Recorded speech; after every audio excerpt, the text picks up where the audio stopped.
While I was in the hospital with a broken leg after a car accident, my boyfriend posted pictures of himself at a party with his ex, captioned, "Finally free from the needy drama queen and her constant demands." We'd been together 4 years. I didn't comment. This morning, my phone wouldn't stop vibrating with desperate messages and his mother begging me to reconsider. Okay, so I have been dating Richard for 4 years, and it's been a journey? Like one of those journeys where the tour guide abandons you halfway up the mountain and you realize you've been carrying everyone's backpacks the whole time? That kind of journey. We met when I volunteered at this community garden restoration project that my company was sponsoring.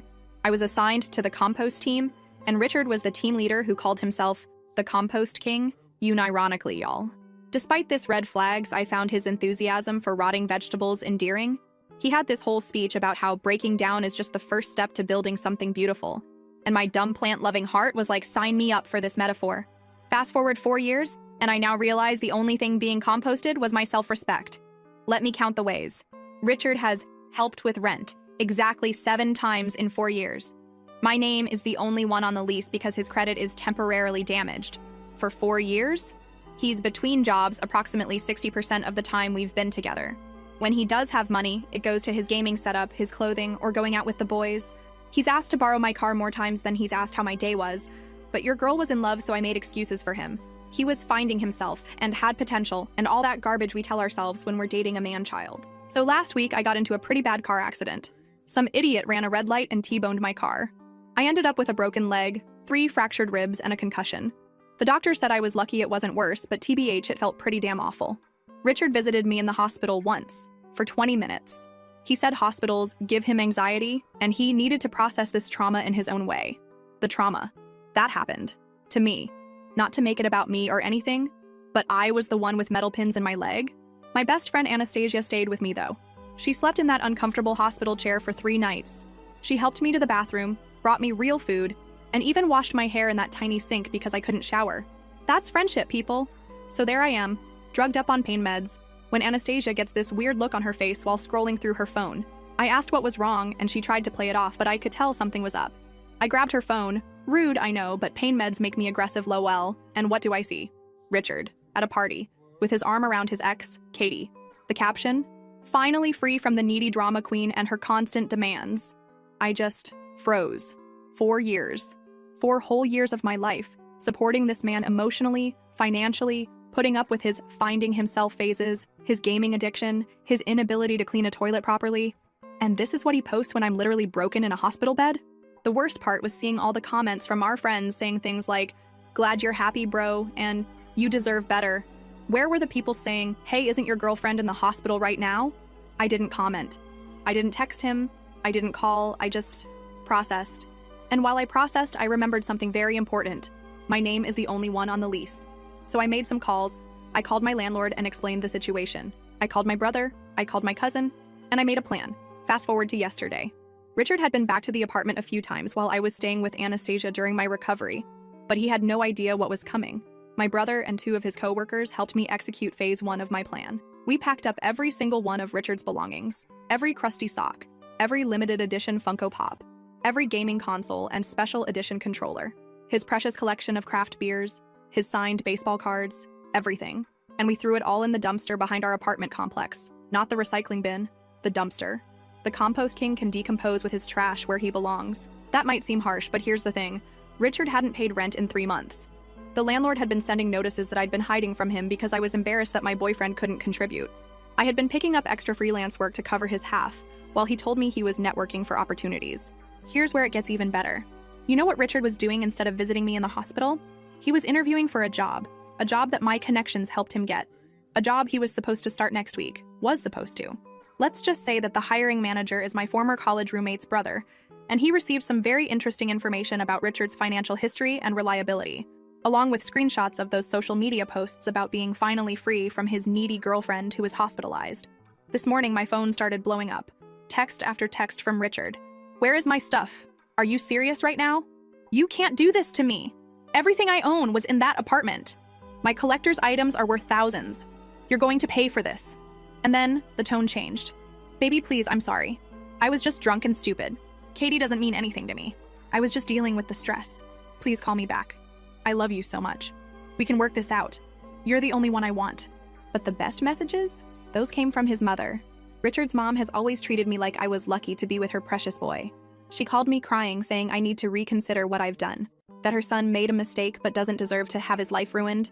She said he told her about the other thing I did, the job situation, and that I was being vindictive and cruel. And you know what? Maybe I am. But 4 years of supporting someone who couldn't even be bothered to visit me more than once in the hospital, who publicly celebrated being free from me while I was learning how to use crutches. The lease renewal is coming up next month. I'm not renewing. I'm moving in with Anastasia until I find a new place.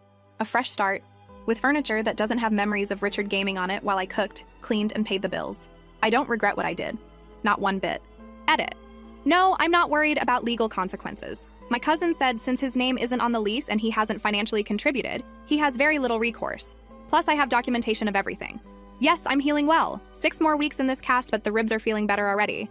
For those asking why I stayed so long, love makes you stupid sometimes?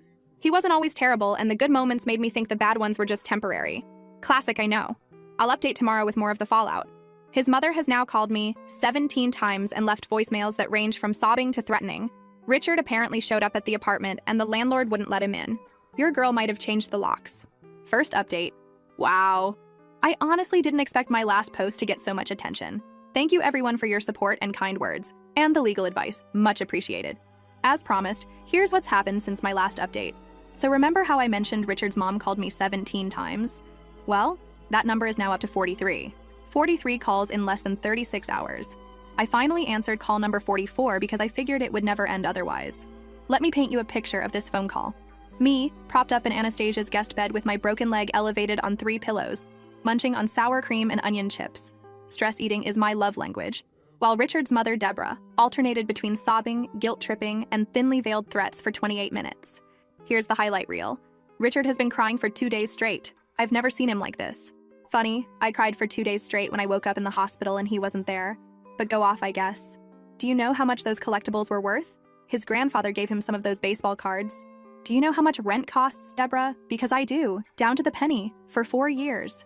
He was planning to propose, you know. He showed me the ring. Unless the ring was made of unpaid bills and broken promises, I highly doubt it. We could press charges for destruction of property. My lawyer cousin already confirmed they can't, but okay. When she said, Richard told me everything about how you've been controlling his finances and isolating him from his friends and family. I literally laughed so hard I almost popped a stitch. Me? Controlling his finances? The man who once spent our grocery money on a limited edition gaming keyboard? The man who borrowed $3,000 from me for a business opportunity that turned out to be cryptocurrency? The man who hasn't voluntarily shown me his bank account in 3 years? And isolating him from friends and family? I planned his birthday parties. I bought his mother's Christmas presents. I drove him to family functions when his car got repossessed. But here's where it gets really interesting. I didn't immediately hang up on Deborah, though believe me, I wanted to. Instead, I asked her a simple question. Deborah, when was the last time Richard paid rent? She went quiet for a moment, then said, he told me you two had an arrangement where you handled the household bills and he covered other expenses. What other expenses exactly? I asked. More silence. Then, well, I'm not privy to your financial arrangements. So I told her. I broke down exactly what Richard had contributed financially over the past 4 years. I told her about the $17,000 in credit card debt I racked up covering his half of expenses. I told her about working overtime and weekends while he played video games and networked. I told her about how I had to sell my grandmother's jewelry last year to cover rent when Richard assured me he had money coming in that never materialized. You could practically hear her worldview cracking through the phone. But he said he's been supporting you, she finally said. He said you lost your job and he's been carrying you financially. I lost my job? I've had the same job for 6 years with 2 promotions. Meanwhile, Richard has had 7 jobs in 4 years, the longest lasting approximately 3 months. I didn't say any of this though. Instead, I simply told her I would email her copies of bank statements, rent receipts, and text messages that would clarify the situation. I also mentioned the social media posts he made while I was in the hospital, which she claimed to know nothing about. The call ended with her saying she needed to speak with Richard and would get back to me. She hasn't called since. Funny how that works. Now, let me back up and explain exactly how the great dumpster disposal went down, because many of you asked for details. Obviously, I couldn't physically move all his stuff myself with my broken leg. My brother Dylan is literally my hero. He brought 2 of his guys over on their day off. I paid them, of course, because some of us understand the concept of paying for services rendered. Richard. We started with his prized possessions. His gaming setup, 3 monitors, custom PC he spent $2,800 on while between jobs. His collectible figurines, still in boxes because they'll be worth more that way. His signed sports memorabilia that he refused to let me hang because it wouldn't match the decor he never paid for. His craft beer collection, some bottles dating back to our first year together that he was aging, but really just forgetting about. It took 4 hours to pack everything. 4 hours of finding random socks under the couch, discovering half-eaten bags of chips in the bedside table, and unearthing receipts for purchases I never knew about. It was like an archaeological dig into the life of a man-child. When Dylan picked up Richard's throne, yes, he called his gaming chair his throne, and carried it ceremoniously to the dumpster like he was disposing of a cursed artifact. We didn't break anything deliberately. We didn't cut up his clothes or smash his electronics. We simply relocated them to their rightful home, among the rest of the garbage. I did keep one box of potentially important items: his birth certificate, social security card, a few family photos, and a folder of medical records. Those are with the landlord, who is 100% on my side after I showed him the social media posts and explained the situation. He even helped me change the locks. Speaking of the landlord, he told me Richard showed up twice yesterday demanding to be let in. The second time, he threatened to call the police, but mysteriously disappeared when the landlord said, "Great idea. Let's call them together and explain how you haven't paid rent in months." Funny how cockroaches scatter when you turn on the lights, isn't it? Now about the other thing I did. Remember how I mentioned Richard was starting a new job? A job my network helped him get? It's with a financial services company. He would have been handling client accounts and financial planning. The problem? Richard can't even plan his own finances. This is a man who once overdrafted his account buying a video game, then overdrafted it again the next day buying another video game because he forgot about the first overdraft. So I reached out to my friend's brother and simply shared some concerning information. Screenshots of Richard's social media posts, unprofessional, his rental payment history, non-existent, and some choice text messages where he bragged about working the system to avoid paying bills. Was this petty? Maybe, but consider this. Would you want someone handling your retirement account who can't even remember to pay his electric bill? I didn't lie. I didn't exaggerate. I simply provided factual information about his character and financial responsibility. What they did with that information was their decision. Spoiler alert, they rescinded the job offer. Which brings us to today's developments. Richard has graduated from angry texts to sad emails. Long, sad emails about how he's been reflecting and realizes his mistakes and wants to make things right. He claims the posts with Katie were just for show and that they're just friends, and he was acting out because he was scared of losing me after the accident. According to these emails, he's a changed man. He's seen the error of his ways. He's ready to commit and contribute and be a real partner. It only took a car accident that nearly killed me, 4 years of financial exploitation, public humiliation on social media, losing all his possessions, having his job offer rescinded, being exposed to his mother. What a bargain price for personal growth. Richard's roommate from college, Remy, reached out to me. Apparently, Richard has been staying on his couch and crying a lot while also planning to win me back. Remy wanted to warn me that Richard has been talking about some grand gesture to prove his love. I thanked Remy for the heads up and asked him to let me know if Richard mentions anything concerning. Remy agreed and also apologized for not seeing what kind of person Richard really was. Turns out Richard owes Remy money too. I am shocked. Shocked, I tell you. I'm honestly just tired. Physically from the accident, emotionally from all this drama. But I'm also feeling something I haven't felt in a long time. Relief. It's like I've been carrying a heavy backpack for years and suddenly it's gone. My shoulders literally feel lighter. Tomorrow I have a follow-up appointment for my leg, and then Anastasia and I are going apartment hunting online. My lease ends in 30 days, and I cannot wait to start fresh. Thanks for listening to this marathon update. I'll post again if anything major happens, especially if Richard attempts his grand gesture. Based on his track record, it will either be wildly inappropriate, surprisingly cheap, or somehow make everything about him. Possibly all three. Edit. Several people asked about my car. It was totaled in the accident. Insurance is covering it, but I'm still waiting on the payout. For now, I'm relying on Anastasia and rideshare apps for transportation. Edit 2. For those concerned about Richard coming after me physically, don't worry. My apartment building has security cameras, Anastasia's building has a doorman, and Richard is, above all else, a coward. He talks big but wilts under any real confrontation. Second update. Hello again, my revenge-loving internet family. Your girl is back with another update, and wait you chilly. The drama just keeps on coming. Grab your popcorn, refill your wine, and settle in because this story has more twists than my garden hose. Plant lady jokes, I can't help myself. First, a medical update since some of you sweethearts asked. My follow-up appointment went well. The doctor says my leg is healing nicely and I might get this monster cast off in 4 weeks instead of 6. My ribs still hurt when I laugh too hard, which has been challenging given recent events. Now, on to the tea that you're all here for. The grand gesture has occurred, and it was exactly as predictable underwhelming, and self-centered as I expected. Yesterday afternoon, I was at Anastasia's place, scrolling through apartment listings when her doorman called up. Apparently, there was a delivery for me. We weren't expecting anything, so Anastasia went down to check. Remember, broken leg untowered stairs are my nemesis. She returned 5 minutes later with the strangest expression on her face and wait for it, a compost bin. A literal plastic container filled with dirt, worms, and what appeared to be kitchen scraps. On top was a handwritten note that said, "Like compost, our love can break down and rebuild into something stronger. I'm decomposing my old self to become the man you deserve. Please give us another chance to grow together. I cannot make this up." The compost king really thought that comparing our relationship to rotting food would win me back. The audacity, the delusion, the absolute tone-deaf nonsense of it all. Anastasia and I laughed so hard I had to take extra pain medication for my ribs. She even took a picture of me looking completely bewildered next to this bucket of dirt and posted it to her Instagram with the caption, "When your BFF's ex thinks worms are the way to a woman's heart." She tagged me, but not him, thankfully. But wait, there's more.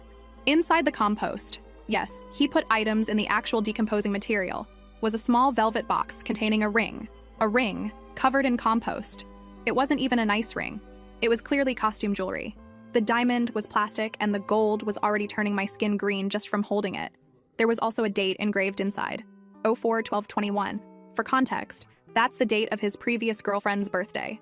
He literally gave me a recycled ring that he probably bought for Katie and never gave her.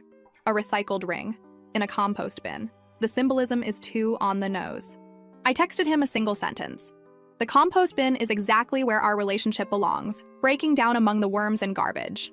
His response was a barrage of texts explaining that the ring was just temporary until he could afford a real one, and that the date was actually when he first realized he loved me. I didn't respond further, but Anastasia, my hero, took the compost bin down to the dumpster behind her building and sent him a video of her dumping it out. Now, remember how I mentioned I sent those receipts and financial records to Richard's mom, Deborah? Well, she finally got back to me as promised. Her initial message was a novel-length email that went through the 5 stages of grief in real time. Denial. There must be some mistake with these records. Richard told me he was contributing financially. Anger. How dare you make my son look like this? You've clearly manipulated these statements. Bargaining. If there were financial issues, why didn't you come to me? I could have helped you both work something out. Depression. I'm heartbroken to think my son would behave this way. I raised him better than this. Acceptance. I owe you an apology. I had no idea what was really happening, and I'm deeply sorry for my role in enabling his behavior. That last part shocked me to my core. An actual apology? From Deborah, my son is perfect, Williams. Mark this day in the history books. She followed up with a phone call, just one this time, not 43, where she revealed some illuminating information. Richard has been telling his entire family that he was supporting me financially for years. He told them I was unstable and couldn't hold a job. He claimed the apartment was actually his, and he generously let me stay there. He told them the car, that got totaled, was his car that he let me borrow. He's been borrowing money from his family members for years, claiming it was to help with my spending problem. The layers of lies. The fiction this man has been writing. He could have been using these creative writing skills to make actual money instead of scamming his girlfriend and family. Deborah was clearly embarrassed and upset. She revealed that she'd given Richard over $15,000 in the past 2 years for emergencies that she now realizes were fabricated. She apologized repeatedly for her earlier messages and said she needed time to process everything. I actually felt bad for her. She's been manipulated by her son just as much as I was, possibly more. I told her I didn't blame her and that Richard is very convincing when he wants to be. The conversation ended with her saying something that gave me chills. I love my son, but he needs to face consequences for once in his life. I won't be bailing him out this time. Progress, people, actual progress. Now for the big revelation many of you have been asking about. What was the other thing I did besides the job situation and the dumpster disposal? Well, remember those credit cards I mentioned? The ones where I racked up $17,000 in debt covering Richard's expenses? Turns out 3 of them were joint accounts that he opened with my information to build his credit, but never made payments on. I've been working with my bank and a financial advisor to separate these accounts and document which charges were his. It's a lengthy process, but I've managed to prove that approximately $11,000 of that debt is directly attributable to purchases he made. I didn't just send this information to his potential employer. I also sent it to his parents, his brother, and our mutual friends with a simple note. If Richard asks to borrow money or move in with you, this is what you can expect. Is this petty? Maybe. But it's also true. And truth is a powerful disinfectant for the kind of toxic relationships Richard creates. Even Katie, the ex from the social media posts, messaged me on Instagram. I had no idea you were in the hospital. Richard told me you two broke up months ago. I'm so sorry. Months ago? We were literally living together until my accident. The fiction this man creates. I responded politely to Katie, assuring her I didn't blame her. She revealed that Richard had been messaging her for weeks before the party, claiming we were on a break and that he was ready to move on. She feels terrible and offered to send me screenshots of their conversations.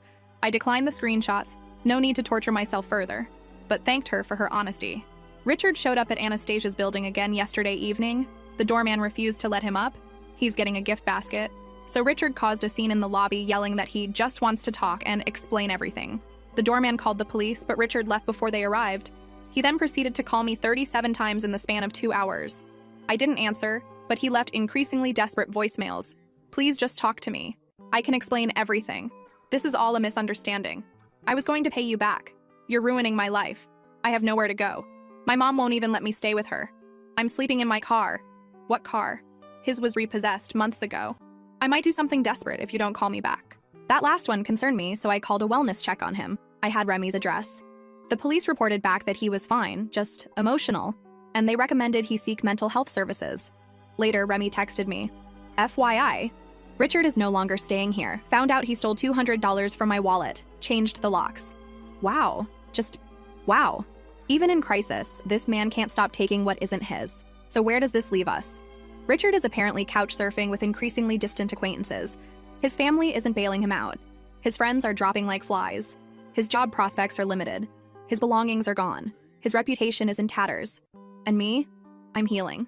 Both my leg and my heart. I found a promising apartment across town that's actually less expensive than my current place. Anastasia has been an absolute rock. My family has rallied around me. My job has been incredibly understanding about my recovery. I'm still angry, I'm still hurt. But mostly, I'm relieved.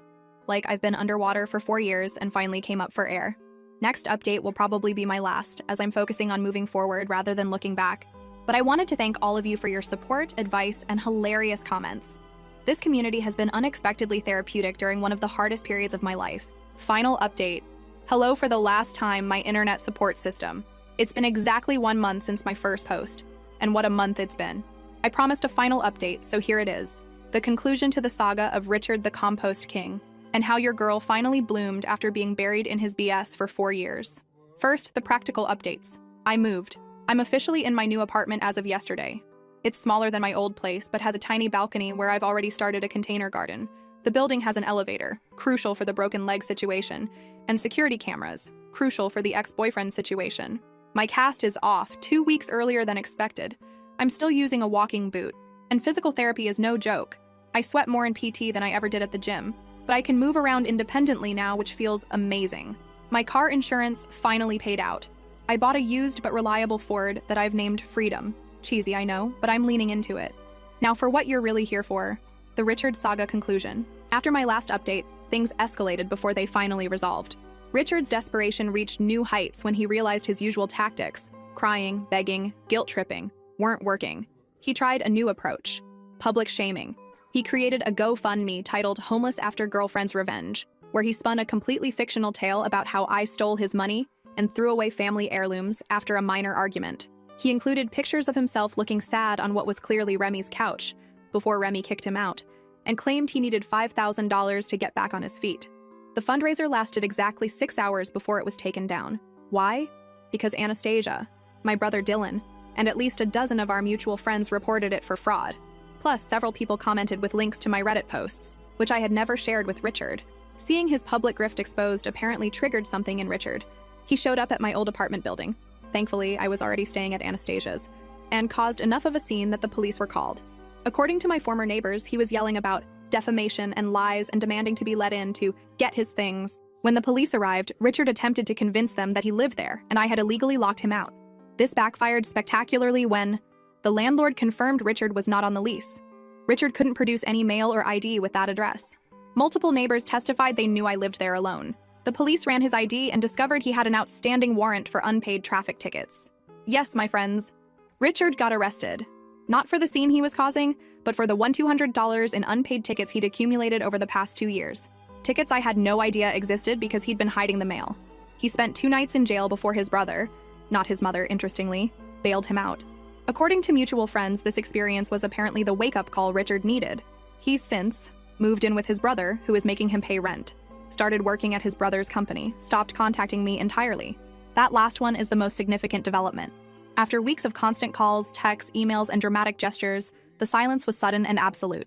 No more 3 a.m. voicemails, no more essay-length emails about how he's changed, no more compost-based metaphors about our relationship. At first, I was suspicious. Was this some new tactic? Was he planning something bigger?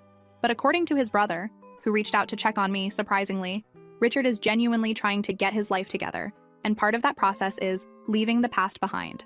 Translation: his therapist probably told him to stop harassing me, and that brings me to the most important update: my mental and emotional state. I've been seeing a therapist of my own. Thanks, workplace insurance. And we've been unpacking some hard truths. I stayed with Richard not just because I loved him, but because fixing his problems gave me purpose and identity. I overlooked red flags because I was afraid of being alone. I enabled his behavior by constantly bailing him out. I valued myself so little that I thought his scraps of affection were all I deserved. These realizations haven't been easy to face. There were sessions where I cried until my ribs hurt all over again. But acknowledging these patterns is the first step to breaking them. As for Richard's mother, Deborah, we had one final conversation that brought unexpected closure. She invited me to lunch at a restaurant with ramp access for my leg, a thoughtfulness Richard never showed. And we had a surprisingly honest discussion. She apologized again for not seeing what was happening and for raising a son who thought it was acceptable to treat partners this way. She revealed that Richard's father had similar patterns before their divorce, and she worried she had normalized financial irresponsibility and emotional manipulation. I found myself comforting her, which was a strange role reversal. But it was also healing to see that she genuinely cared and was taking steps to stop enabling Richard. At the end of lunch, she handed me an envelope containing $2,000 in cash. "This doesn't begin to cover what he owes you," she said, "but it's what I can do right now." I initially refused, but she insisted. "This isn't from Richard. This is from me. Because I failed as a mother if I raised someone who would treat you this way." I accepted the money and used it to furnish my new apartment. A fresh start without any remnants of Richard's presence. Thank you, Reddit, for witnessing this chapter of my life. Your support, advice, and occasional tough love helped me stay strong when I wanted to cave. You reminded me that I deserve better when I forgot.